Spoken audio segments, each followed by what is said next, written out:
So, like, what's going on with the world right now, man? I've seen some stuff. I've been watching some stuff for a long time. And you have apparently, like, battles over Ukraine right now. And if you watch my stuff or investigated the other people's stuff long enough, then you've learned that Ukraine is another. And it's a choke point, right? All you gotta do is look at the map, and you'll figure out what's going on with every war. You figure out where their next move is and why they're making the move they are right now and everything. That's all you got to do simply is look at the map, and you'll understand the point for every war. You'll see a choke point. Every nation you hear about is a choke point, basically. And so that's what's going on there. And I see a lot of this stuff going on, and it's still going on as much as I see it. But I think this is gonna be crazy if we have to go into like another world war. It's gonna like eliminate most of the population on Earth because there's only one real super weapon right now, unless you think they're using sound and lasers and stuff like that. Which I mean, maybe you do, but you have nukes is like one of the main options right now. And if people don't start watching their ass what they're doing, these world leaders don't start watching their ass what they're doing, people are going to get slaughtered. And then, people are going to get slaughtered, and it's going to be the people doing the slaughtering of each other who get wrecked the most. So it's kind of like a double-edged sword there. You start a war at this point in time, you start some crazy wars, and the war is going to come back to you. It really doesn't matter. There's an untouchable country out there right now, but these other countries have developed some of the same powers. They're no longer untouchable because every other country has formed an alliance against that country, whether they like it or not. And I mean, it's kind of like expected. You're kind of expecting that to happen. But when I seen Europe join on a new treaty rather than the BRICS nation, I was like, yeah, that's not looking very good right now. Because like Europe is like our true ally, and we have other greatest allies. And I say Europe is like probably the true ally if we had one to begin with.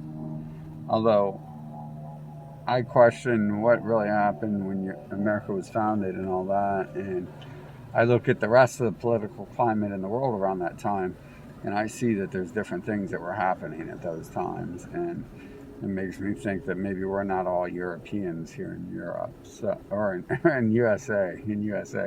Sorry. Some of the founding documents actually like coincide with this belief system that we aren't all blonde Aryans in USA, right? So, nor in Europe when I look, right? Nor in UK at least UK. I gotta say UK because UK and Norway.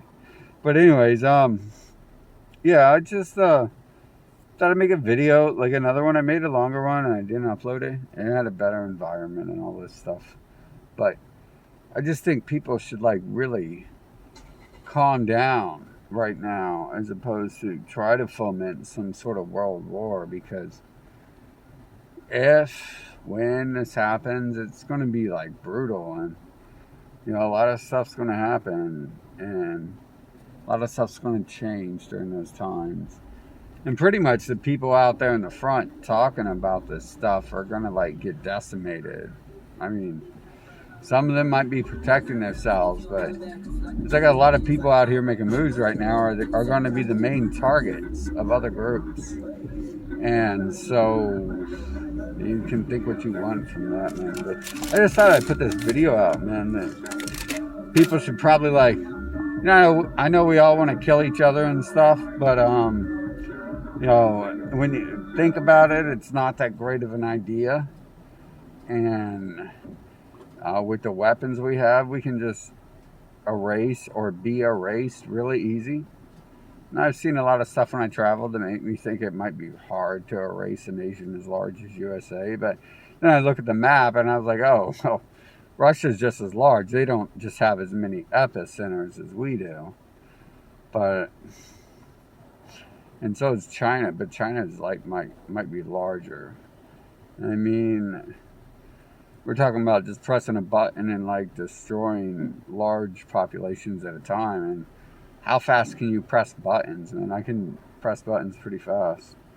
So, I see some of this stuff going on, and I think people really need to like calm down on this. You got Russia supposedly moving in on Ukraine, but people don't even understand like Ukraine. They just talk about it. They don't really tell you like the military logistics behind it. It's almost like every single one of them wants to keep it a secret, even though they're all fighting for it, right? They don't want to like say, hey, this is like the purpose of this land and stuff. And it's like a stronghold. It's a choke point. Kind of what Israel is. Israel is a choke point between all nations. And if you don't believe in crazy theories that I've come up with, like there's something under that land they're looking for, then at the very least, you can look at the map and know I'm right about the choke point. It's a choke point between many nations there. And Ukraine is pretty much on that list. There's other nations around this area, but these are always choke points people are fighting for. And Israel has that sea base and stuff. I mean, it makes it really the choke point. Israel and Italy and pretty much the choke points there in that area. And there's a little island around there too. I mean, if you want to live on a small island and think that's safe, I don't know what to tell you these days, because one nuke definitely levels an island, right? Unless you're Australia, and then it might take several. But I seen some of that stuff today, and I thought people should like really, think about this stuff before we jump onto it. And did I just see what I think I did, where things are changing, and like Trump was being blamed for working with Russia, and now Biden's being blamed for working with Russia? And it's just kind of like the same thing. Like the liberals were calling to hate Russia last election, and then the Republicans are now calling to hate Russia because they say Biden's working for them. And it's like, Jesus. So is it ever going to change? It's the same thing over and over. And it's gonna get messy if things get out of hand on this planet. Things are going to change for a short while if things get out of hand. We can restore it if we ever figure out what's going on and are able to work from that position. But I think the best course of action is people not to act up and make rash decisions based upon that. I don't know exactly the war climate going on there, but I do know that, Ukraine is a battle point. It's a choke point between Russia and Europe. That's why it's so important. If you ever wonder why they're talking about Ukraine all the time, I just told you some crazy stuff where in Israel, I think there's stuff hidden under the land, and maybe there is there too, but it's a military choke point. It's between two separate nations, pretty much, and like they've been fighting for control of it for however long, right? This nation wants that part of it, this nation wants that part of it, and neither nation wants the other nation to have part of it.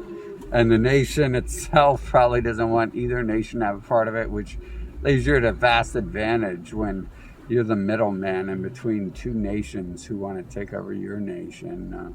Although it leaves you at a better advantage than if you just have one nation trying to take over your nation, because then you can like help the others fight it out rather than you. But I think with this stuff that's going on right now, people should like not jump to conclusions. I think I'm seeing a lot of bots online. I think I do all the time, to be honest, but I'm not sure. And we probably shouldn't put too much into it. I mean, like if we're strong, we don't have to act strong, right? We don't have to go around and bully everyone else. And look at the nation with stuff that's going on right now. Like I mean, I got all sorts of arguments for that, but you have like like a global problem that's causing problems, or do you think part of the problem is real or not? There's other problems, and go ahead and argue that those aren't real, because I'd like to hear your opinion on how I can argue that those problems aren't real, other than my own opinions on it. But I think people should like really look out for this stuff, and not join. We shouldn't necessarily jump on board just because Russia is doing this and China is doing this. Like, I don't know, dude. Like, you either deal with a problem if there's a problem, or you talk about it. And I just say we shouldn't really mess around with it too much. And if it's a problem, like, I'm sure our military has like some sort of strategy laid out. I mean, we pay them to do this, so I really hope, like, they've been good at it so far, right? So I really hope the military has like backup strategies in case something happens. I mean, we're paying them to do this, so what else are they doing? And I respect that they can probably do their job properly if we're that good at it too. I don't see how we can't, but we probably shouldn't get all tied up in wasting our resources. I mean, this is Russia wasting resources to take over Ukraine, and Europe just like sided with everyone else in the world. So we shouldn't be worried about protecting Europe's borders if that's really like the biggest part of this thing that's going on right now, is a battle between Europe's borders and Russia's borders. I don't really think that we need to involve ourselves in stuff like that. I'm gonna close this though. You guys have a good day, and think about that stuff. Like, it's almost always the same stuff. And then they're gonna send people who like are willing to kill out in a battlefield, and they're gonna die. But this time, like, cities full of people will get hit with stuff. It's a little bit different. Like, I don't believe in gentleman's war or anything like that. I believe if you got a problem, you solve it. But a lot of these wars are fought in a manner which make me think, like, I think just like sending people who are like willing to go kill battle other people who are willing to kill, and just like oh, that's population reduction. Like, that's excellent. I mean, look at what Henry Kissinger said. Military men are dumb, stupid animals. I don't think they're dumb. I talk to a lot of them, but they're doing what they're getting paid to do. And maybe that's like the initial meaning of his words, is people who sign up to kill for cash, like, are like signing up to die for cash as well. So I don't know. Anyways, you guys have a good day. I'll talk to you later. Thanks for watching. Like and subscribe if you found anything of value in this video.